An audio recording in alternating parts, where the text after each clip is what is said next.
Olá pessoal, bem-vindos ao nosso curso de processo penal. Hoje nós vamos trabalhar a respeito da liberdade provisória com fiança. Lembrando que essa é a nossa terceira aula a respeito da liberdade provisória. Na primeira aula a gente viu sobre a liberdade provisória no geral, também sobre o relaxamento e revogação das prisões.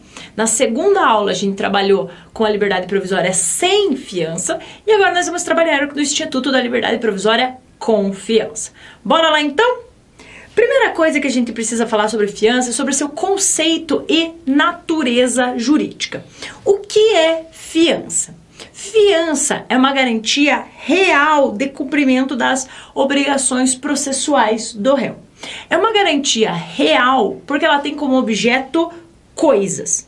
Então a fiança, ao ser prestada no processo, ela vai garantir que o réu cumpra certas obrigações, dentre uma delas a de comparecimento a todos os atos processuais.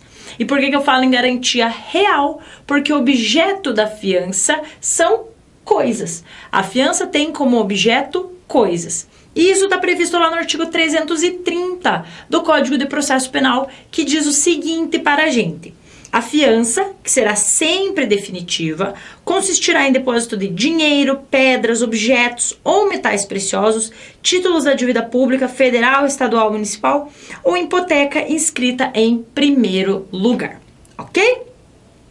Lembra que na nossa primeira aula a gente trabalhou a respeito da liberdade provisória com e sem fiança?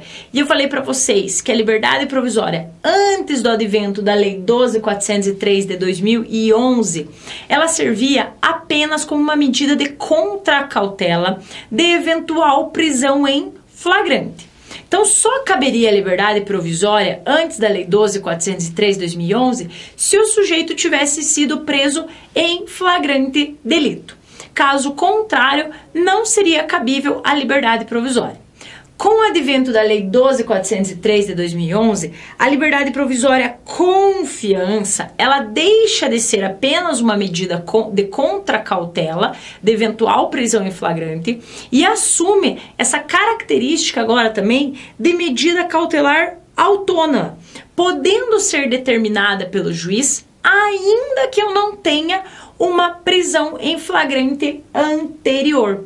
Pode ser determinada, inclusive, para acusados soltos. Eu posso determinar que um acusado solto preste fiança para obrigar ele ao comparecimento a todos os atos processuais.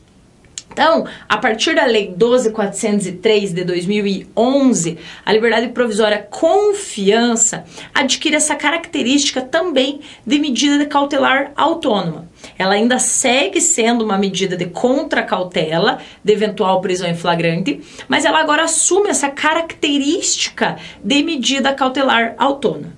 E isso é reforçado pela própria redação dos artigos 310, inciso 3 e 319, inciso 8 do Código de Processo Penal, que dizem o seguinte para a gente: ao receber o auto de prisão em flagrante, o juiz deverá fundamentadamente 3. Conceder liberdade provisória com ou sem fiança.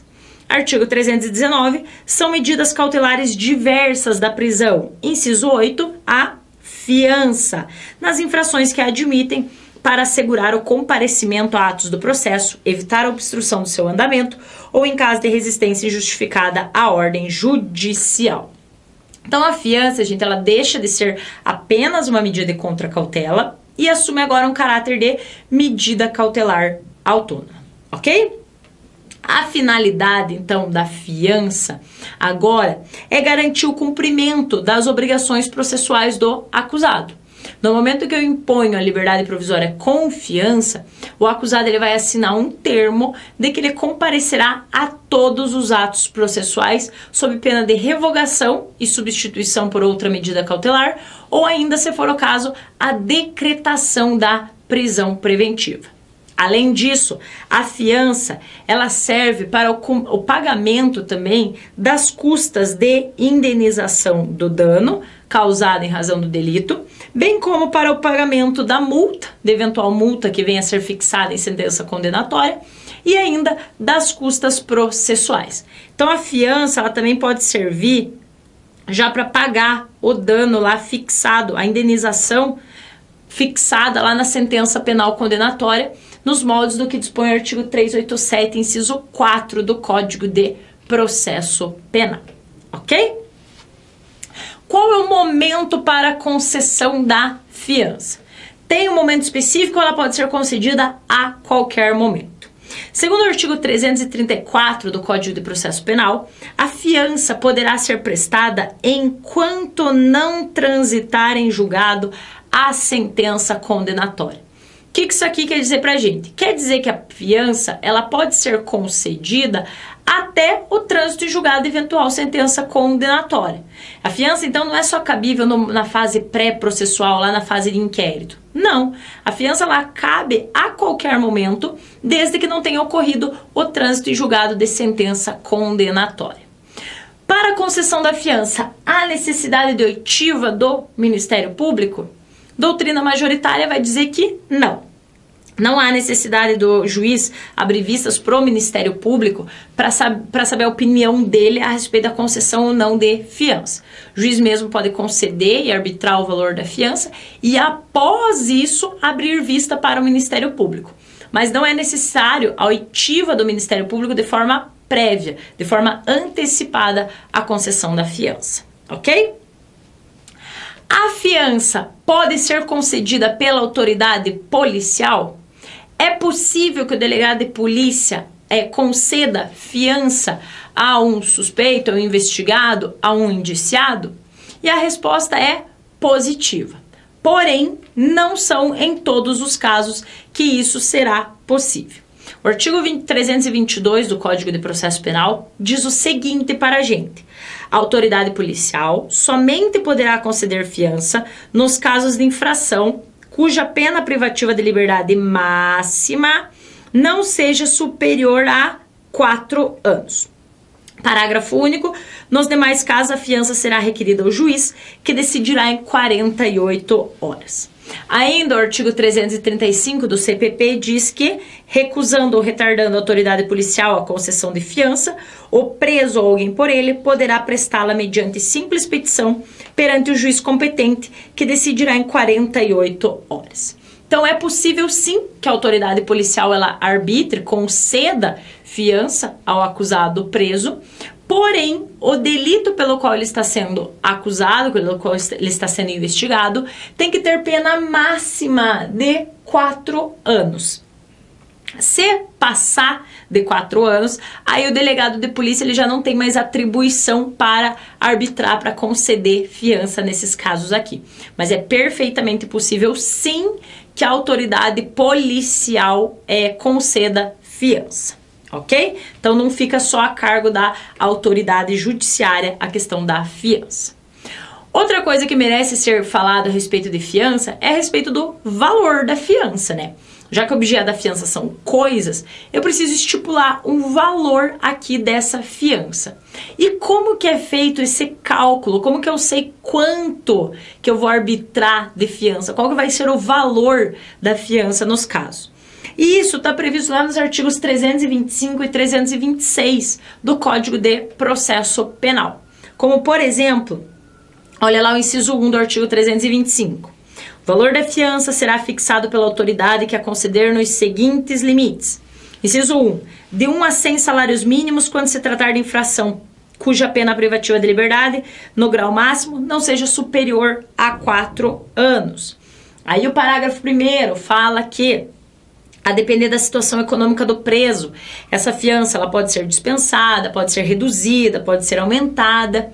E ainda no momento de arbitrar o valor da fiança, de ver o quanto que será estipulado no valor da fiança, a autoridade, seja judiciária, seja policial, ela vai levar em consideração a natureza da infração, as condições pessoais de fortuna, vida pregressa do acusado, as circunstâncias indicativas da sua periculosidade, bem como a provável importância do dano sofrido aqui.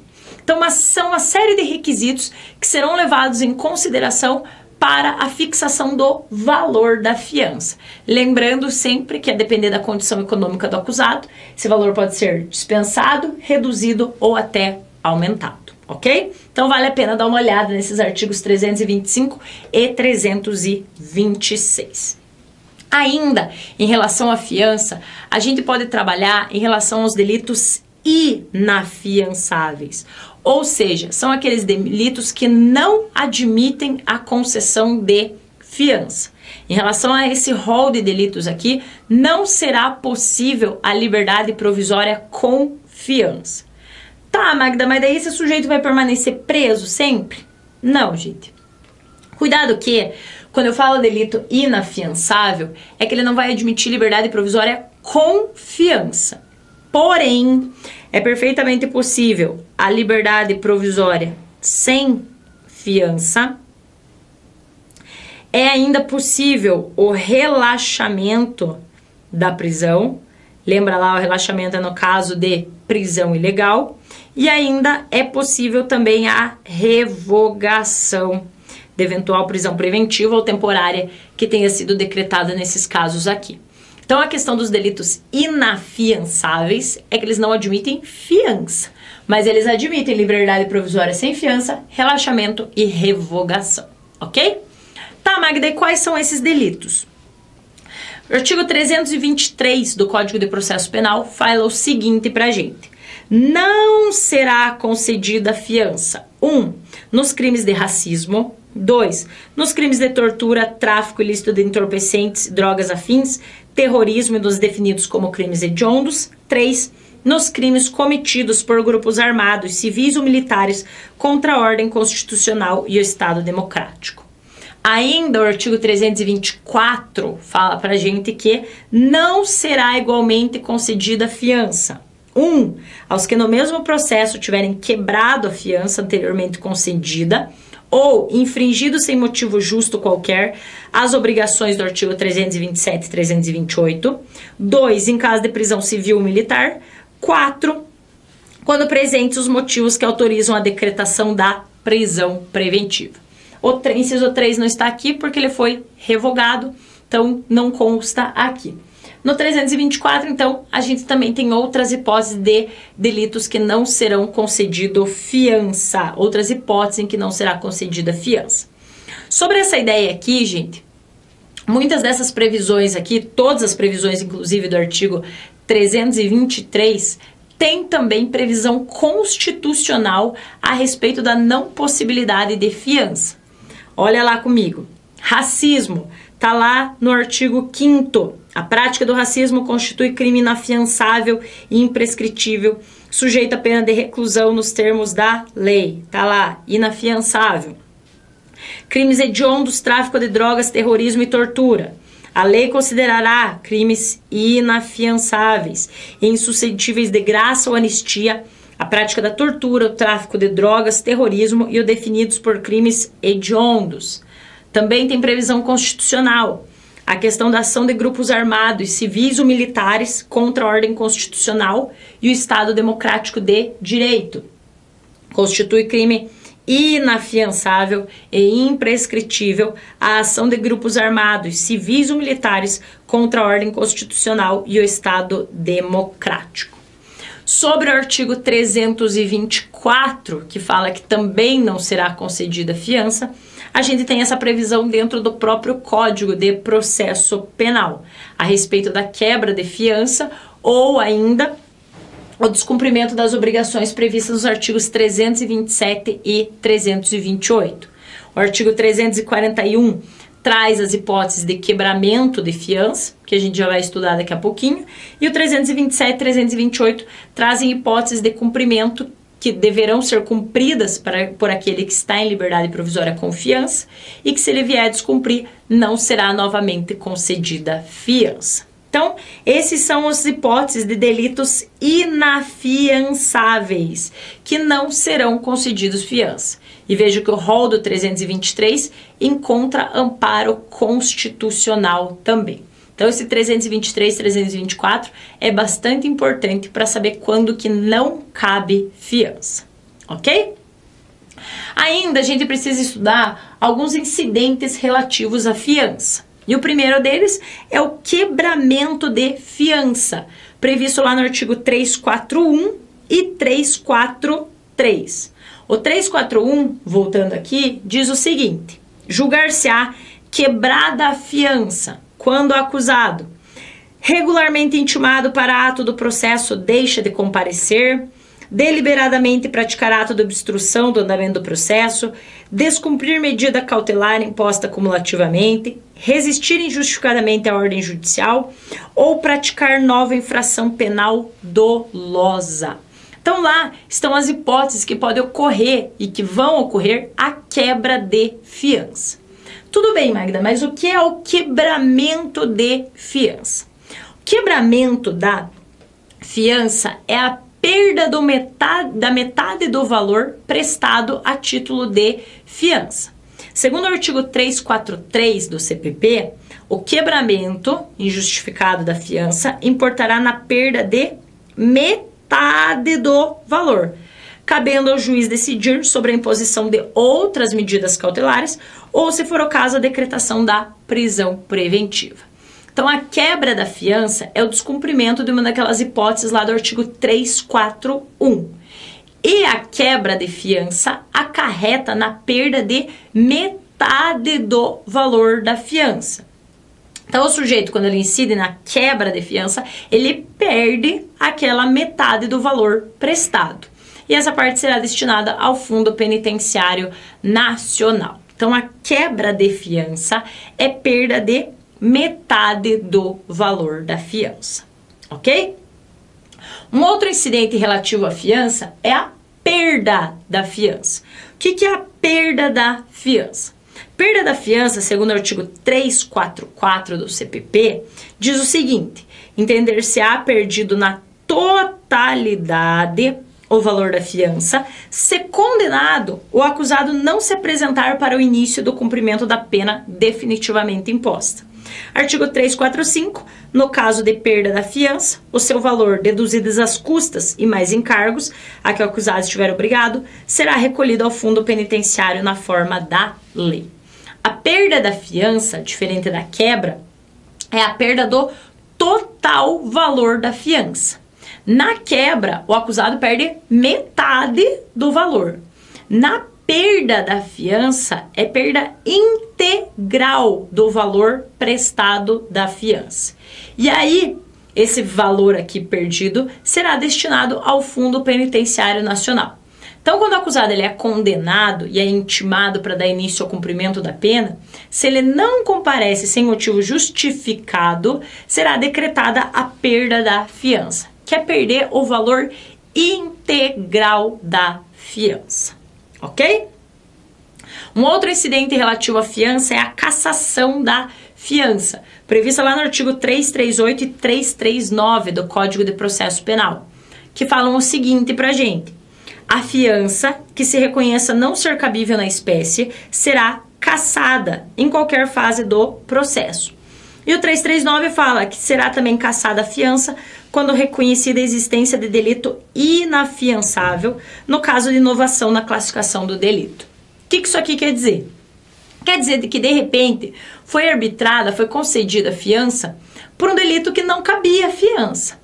Se depois, percebendo esse equívoco, essa fiança deverá ser cassada, retirar a fiança desse caso aqui e o valor devolvido ao acusado, claro, devidamente atualizado. Então, quando ao caso não for cabível fiança e ainda assim for concedida a fiança, depois essa fiança poderá ser cassada. Ou ainda, no caso do artigo 339, que aqui é até bastante comum, o caso da mutatio libelli, quando ao longo da instrução criminal surgem novas elementares que modificam o tipo penal. Se modificar o tipo penal e agora o novo tipo não admitir fiança, essa fiança também poderá ser cassada, ok? Quando eu falo em cassação de fiança, eu digo que essa fiança é inidônea ou tornada sem efeito.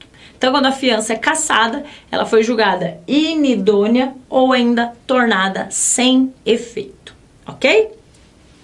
Outro incidente relativo à fiança, no caso de reforço da fiança, previsto lá no artigo 340 do Código de Processo Penal, que fala o seguinte pra gente: será exigido reforço da fiança quando a autoridade tomar por engano fiança insuficiente, quando houver depreciação material ou perecimento dos bens hipotecados ocasionados, ou depreciação dos metais ou pedras preciosas, ou ainda quando for inovada a classificação do delito.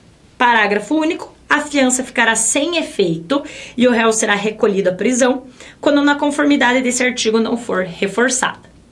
Então, quando a fiança ela não for prestada de forma suficiente, foi feito o cálculo do valor errado, de repente fixou uma fiança, um valor muito abaixo daquilo que era o correto, ela poderá ser reforçada. Se faz a intimação do acusado para que ele reforce o valor da fiança. Então, essa é mais uma possibilidade aqui na fiança. Você pode pedir o reforço da fiança para que o réu complemente essa fiança aqui.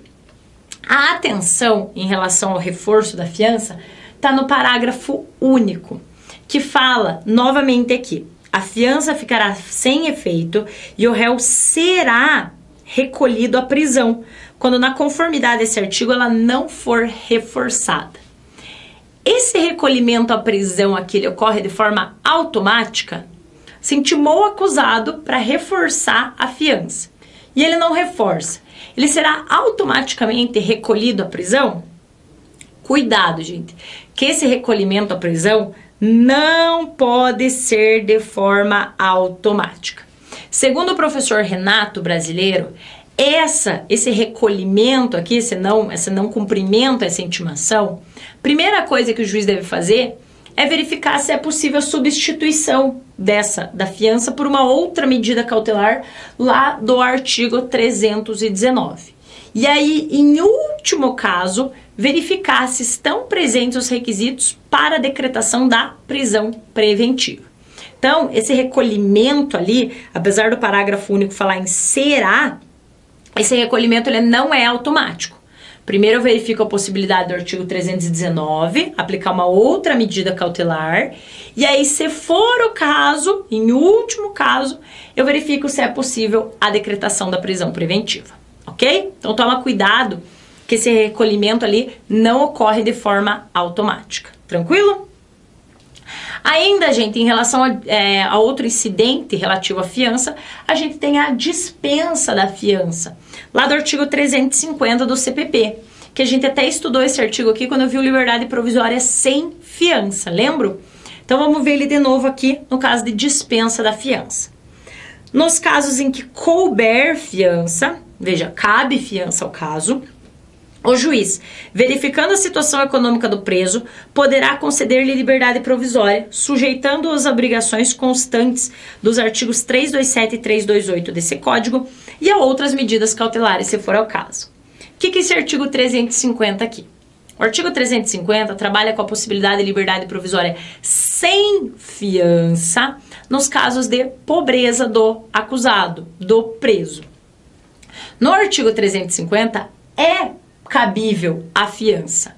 Porém, verificando a situação econômica do acusado, o juiz deixa de arbitrar o valor da fiança, mas concede a liberdade provisória, mas impõe as obrigações que seriam cabíveis para a fiança. Ele é solto mediante liberdade provisória sem fiança, porém, a ele, a gente também impõe as obrigações da liberdade provisória com fiança, prevista lá no 327 e 328 do Código de Processo Penal, ok? Para a gente fechar aqui sobre fiança, pessoal, só precisa a gente trabalhar com as hipóteses de absolvição e condenação do acusado. Se o acusado ele for absolvido por decisão transitada em julgado, ou se for arquivado inquérito policial, ou se for extinta a punibilidade antes, né, de eventual decisão condenatória, a fiança ela perde o seu objeto e deverá ser restituída a quem prestou. Feitas as devidas atualizações, se deve restituir o valor prestado àquele quem prestou a fiança. Então, no caso da absolvição, arquivamento do inquérito e extinção da punibilidade, claro, ainda no curso do processo, a fiança ela perde o objeto e eu tenho que restituir o valor, feitas as devidas atualizações, para aquele que prestou o valor. Já no caso de condenação, O valor da fiança vai servir para o pagamento das custas processuais, eventual multa que tenha sido fixada na sentença condenatória e ainda para o pagamento da indenização, para a satisfação do dano. Se ainda sobrar um valor depois de deduzidas tudo isso aqui, as custas, a multa e a indenização, aí faz a restituição do valor remanescente para aquele que prestou, claro, sempre feitas as devidas atualizações. Ok, pessoal? Sobre fiança, sobre liberdade provisória com fiança, era isso que tinha para falar para vocês. Espero que tenham gostado, bons estudos e muito obrigada!